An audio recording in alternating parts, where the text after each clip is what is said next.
ಕೇರಳ, ಗುಜರಾತ್, ತಮಿಳುನಾಡು, ಆಂಧ್ರಪ್ರದೇಶ ಸಹಿತ ದೇಶದ ಕರಾವಳಿ ತೀರವನ್ನು ಹೊಂದಿರುವ ಎಲ್ಲಾ ರಾಜ್ಯಗಳ ನೀತಿಯನ್ನು ಅಧ್ಯಯನ ನಡೆಸಲಾಗಿದೆ. ಕರ್ನಾಟಕಕ್ಕೆ ಹತ್ತಿರವಿರುವ ಕೇರಳದ ನೀತಿ ಇದರ ಮೇಲೆ ಹೆಚ್ಚಿನ ಪ್ರಭಾವ ಬೀರಿದೆ ಎನ್ನುತ್ತದೆ ಅಧಿಕಾರಿ ವಲಯ. ಕರ್ನಾಟಕದಲ್ಲಿ ದಕ್ಷಿಣ ಕನ್ನಡ, ಉಡುಪಿ, ಉತ್ತರ ಕನ್ನಡ ಜಿಲ್ಲೆಗಳ ವ್ಯಾಪ್ತಿಯಲ್ಲಿ ಒಟ್ಟು 320 ಕಿಲೋಮೀಟರ್ ಉದ್ದದ ಕರಾವಳಿ ಇದೆ. ಕಳೆದ ಕೆಲ ವರ್ಷಗಳಿಂದ ಮತ್ಸ್ಯಕ್ಷಾಮ ಮೀನುಗಾರರನ್ನ ಕಾಡುತ್ತಿದೆ. ಈ ವರ್ಷ ಇದು ತೀವ್ರ ರೂಪಕ್ಕೆ ಹೋಗಿದೆ. ಬೋಟುಗಳಿಗೆ ಖರ್ಚು ಮಾಡಿದ ಹಣವೂ ಬರುತ್ತಿಲ್ಲ ಎಂದು ಮೀನುಗಾರರು ಅಳಲು ತೋಡಿಕೊಳ್ಳುತ್ತಿದ್ದಾರೆ. ಈ ಹಿನ್ನೆಲೆಯಲ್ಲಿ ಕರ್ನಾಟಕ ಸಮುದ್ರ ಮೀನುಗಾರಿಕೆ ನೀತಿ ಬಗ್ಗೆ ಮೀನುಗಾರರು ಮತ್ತು ಮತ್ಸ್ಯೋದ್ಯಮಿಗಳಲ್ಲಿ ಕುತೂಹಲವಿದೆ. ಮೀನು ಬಲೆಯ ಕಣ್ಣನ್ನ 35 ಎಂಎಂಗೆ ಕಡ್ಡಾಯಗೊಳಿಸುವ ಆದೇಶವಿದೆಯಾದರೂ ಅದು ಸಮರ್ಪಕ ಅನುಷ್ಠಾನ ಆಗುತ್ತಿಲ್ಲ.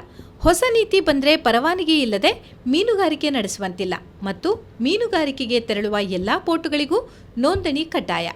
ದಂಡ ವಿಧಿಸುವ ಪ್ರಕ್ರಿಯೆಯಲ್ಲೂ ಬದಲಾವಣೆಗಳು ಆಗಲಿವೆ.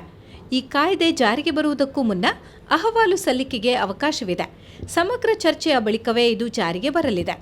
ಮೀನುಗಾರಿಕೆ ಇಂದು ನಿರೀಕ್ಷಿಸಿದಷ್ಟು ಲಾಭದಾಯಕವಾಗಿಲ್ಲದ ಹಿನ್ನೆಲೆಯಲ್ಲಿ ಎಲ್ಲರ ಕಣ್ಣು ಈ ನೀತಿಯ ಮೇಲೆ ಕೇಂದ್ರೀಕರಣಗೊಂಡಿದೆ.